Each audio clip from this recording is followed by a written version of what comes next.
In this tutorial, I'm going to show you how to sort date and time columns in Smartsheet so you can keep your schedules, deadlines, and project data organized. First, open your Smartsheet and navigate to the sheet that contains the date or time column you want to sort. Next, locate the date or time column and click on the column header to select it. Then, right-click the column header and choose either Sort Rows Ascending or Sort Rows Descending from the menu. If you're sorting dates, ascending order will place the earliest dates at the top, while descending order will place the latest dates first.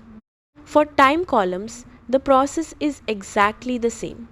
Just make sure your time values are entered consistently so Smartsheet can sort them correctly.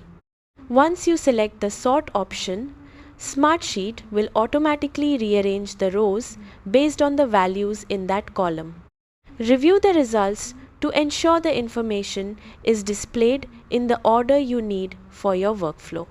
That's it. You've successfully sorted date and time data in Smartsheet. Thanks for watching.